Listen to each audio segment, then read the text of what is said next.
क्या कोई बुक 80 साल पहले लिखी हो और आज भी हमारे लिए यूज़फुल हो सकती है? इसका आंसर है यस, ज़रूर हो सकती है। और ख़ास तौर पे नेपोलियन हिल की ये book think and grow rich. Author Napoleon Hill ने एंड्रयू कार्नेज, जिन्होंने बिजनेस में बहुत पैसे कमाए, उनसे इंस्पायर होकर ये बुक लिखी। इस बुक में ऑथर ने लगभग 500 सेल्फ मेड मिलियनर्स पर पढ़ा और रिसर्च किया, जिसमें Henry Ford, Charles M Schwab और एंड्रयू कार्नेज भी शामिल थे। चलिए दोस्तों, देखते हैं उन 13 पावरफुल प्रिंसिपल्स को जो ऑथर ने इस बुक में दिया। उससे पहले मैं आपको ये बताना चाहता हूँ, अगर आप ये सोच रहे हैं कि इस बुक में आपको जल्दी रिच होने के मेथड्स या शॉर्टकट्स मिलेंगे, तो आप गलत हैं। बल्कि इस बुक में ऑथर ने आपको ऐसे मनी मेकिंग सीक्रेट्स बताए हैं जो आपकी लाइफ चेंज कर देगी। हम इस वीडियो में 13 पावरफुल प्रिंसिपल्स के बारे में बात करेंगे, जिसमें से एक हमारे सिक्स्थ सेंस को भी बढ़ाता है।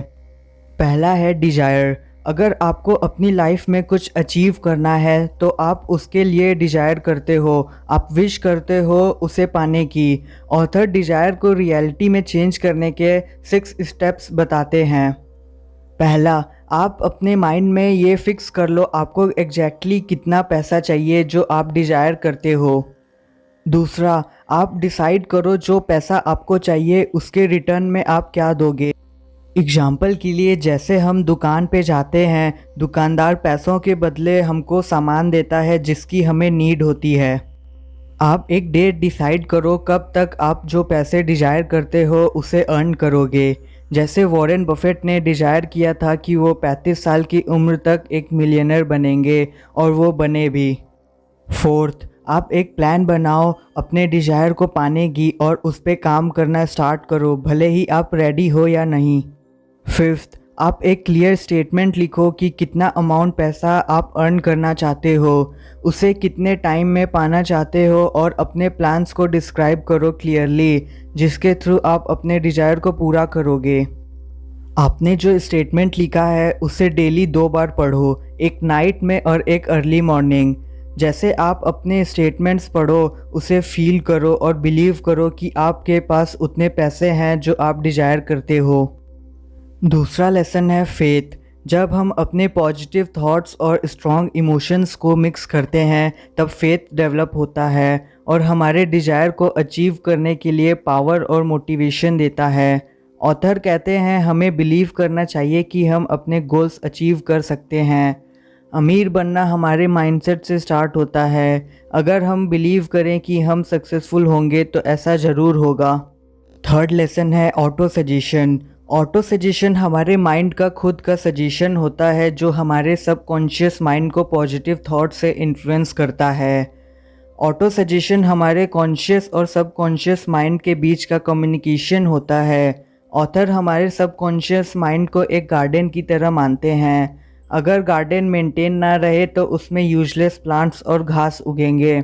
ऐसा ही हमारे माइंड में अच्छे थॉट्स ना रहें तो उसमें कोई भी थॉट या निगेटिव थॉट्स आएंगे। इसलिए हमें हमेशा पॉजिटिव रहना चाहिए और माइंड में अच्छे थॉट्स रखने चाहिए। फोर्थ है स्पेशलाइज्ड नॉलेज। नॉलेज एक ऐसा वैल्यूएबल और स्पेशलाइज्ड फील्ड है जिससे पावर और वेल्थ दोनों मिलती है। ऑथर कहते हैं नॉलेज से मनी नहीं अट्रैक्ट होगी जब तक वो ऑर्गेनाइज और प्लान्ड ना हो और उन प्लान्स पे एक्शन ना लिए जाएं। फिफ्थ है इमेजिनेशन। ऑथर इमेजिनेशन को 2 पार्ट में डिवाइड करते हैं। पहला है सिंथेटिक इमेजिनेशन, जिसमें हम ओल्ड कॉन्सेप्ट्स, आइडियाज़ और प्लान्स को अरेंज करते हैं नए तरीक़ों में। ये इमेजिनेशन आता है एक्सपीरियंस, एजुकेशन और ऑब्जर्वेशन से। दूसरा है क्रिएटिव इमेजिनेशन, जिसमें हमारा माइंड डायरेक्ट कम्युनिकेट करता है इनफाइनाइट इंटेलिजेंस से। क्रिएटिव इमेजिनेशन से हमें इंस्पिरेशन और न्यू आइडियाज़ मिलते हैं। ऑथर कहते हैं if you don't see great riches in your imagination you will never see them in your bank balance. यानी कि अगर आप अपने इमेजिनेशन में रिच बनते और पैसे को नहीं देखते तो रियलिटी में आप उसे अपने बैंक बैलेंस में कभी नहीं देखोगे। सिक्स्थ है ऑर्गेनाइज्ड प्लानिंग। अगर आपको अपने आइडियाज़ को रियलिटी में चेंज करना है तो आपको अपने प्लान्स पे एक्शन लेने होंगे। आप इसे कुछ स्टेप्स में कर सकते हो। पहला, form a mastermind group. Author कहते हैं आपको एक ऐसा ग्रुप बनाना चाहिए जो आपको हेल्प और सपोर्ट करे आपके प्लान्स में। Second, build your leadership capability. हमें अपने लीडरशिप कैपेबिलिटी बिल्ड करनी चाहिए। एक अच्छा लीडर अपने ग्रुप को मोटिवेट करता है गोल्स पाने के लिए। एक अच्छे लीडर को हमेशा पेशेंस, लोगों को सुनना चाहिए, क्रिएटिव और हमेशा दूसरों से लर्न करते रहना चाहिए। Third, apply for the right position. हमें हमेशा अपने लिए एक सही पोजीशन बनानी चाहिए। जैसे जॉब को सिक्योर करने के लिए लोग दूसरों से अच्छे रिलेशन बिल्ड करते हैं, नेटवर्क बनाते हैं और वो इस बात पे कंसंट्रेट करते हैं कि कंपनी को क्या दे सकें, जिससे कंपनी के साथ उनका भी ग्रोथ हो सके। Fourth, use the QSS formula. Author हमें 3 फार्मूला यूज करने को बोलते हैं, क्वालिटी, क्वांटिटी और स्पिरिट। क्वालिटी ऑफ सर्विस, हम कोई भी काम करें उसके परफॉर्मेंस पे हमें ख़ास ध्यान देना चाहिए और उसकी क्वालिटी को हमेशा इम्प्रूव करते रहना चाहिए।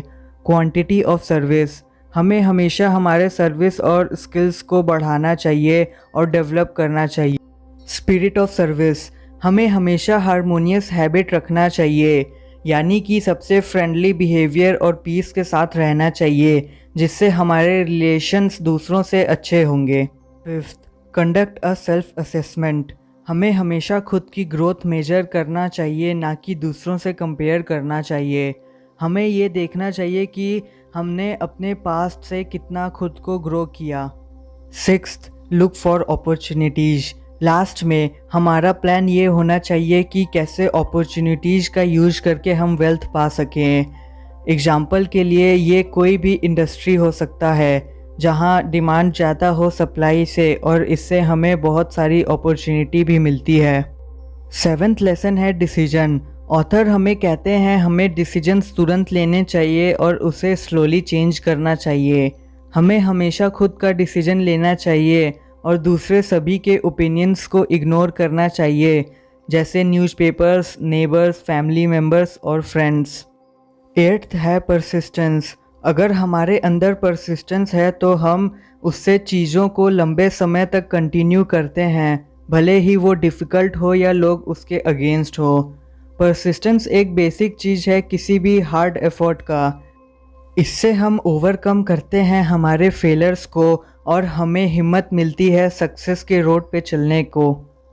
9th लेसन है पावर ऑफ द मास्टरमाइंड।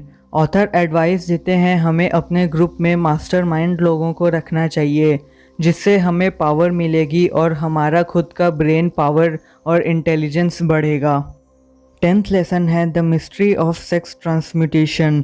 अगर हम कोई भी डिज़ायर को फीलिंग्स और इमोशन से जोड़ते हैं, जैसे लव और रोमांस, तब हमारे माइंड उससे पाने के लिए काफ़ी क्रिएटिव हो जाता है और उस डिज़ायर को पाने के लिए नए आइडियाज़ डेवलप करता है। 11th लेसन है द सबकॉन्शियस माइंड।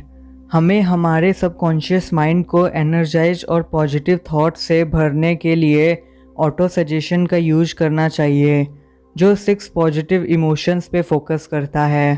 पहला, द इमोशंस ऑफ डिजायर। दूसरा, द इमोशंस ऑफ फेथ। तीसरा, द इमोशन ऑफ लव।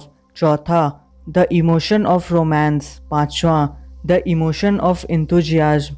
छठवां, द इमोशन ऑफ होप। और हमें 6 नेगेटिव इमोशंस को अवॉइड करना चाहिए। The emotion of fear, the emotion of jealousy, the emotion of hatred, the emotion of revenge, the emotion of greed, the emotion of anger. Author हमें suggest करते हैं अगर हम किसी चीज़ के लिए प्रे करते हैं और डरते हैं उसके ना मिलने का सोचकर, तब वो प्रेयर आपको हमेशा मोटिवेट करता रहेगा। 12th लेसन है द ब्रेन। ऑथर हमारे ब्रेन को ब्रॉडकास्ट और रिसीविंग स्टेशन मानते हैं थॉट्स के लिए। हमारा क्रिएटिव इमेजिनेशन रिसीविंग सेट है ब्रेन का, जो थॉट्स रिसीव करता है। हमारा सबकॉन्शियस माइंड सेंडिंग स्टेशन है ब्रेन का, जहाँ से हमारे थॉट्स ब्रॉडकास्ट होते हैं। 13th लेसन है the sixth sense. Sixth sense को कुछ लोग अनएक्सप्लेन्ड फीलिंग कहते हैं तो कुछ जीनियस या इम्पॉसिबल फीलिंग। नेपोलियन हिल ने जितने भी सक्सेसफुल लोगों का इंटरव्यू लिया, उन सब में ये किसी न किसी फॉर्म में था। ऑथर कहते हैं कोई भी अपने सिक्स सेंस को पैदा कर सकता है प्रैक्टिस से, अगर हम सिंपली अपने डिज़ायर को ट्रस्ट करते रहें कि हम उसे ज़रूर अचीव करेंगे।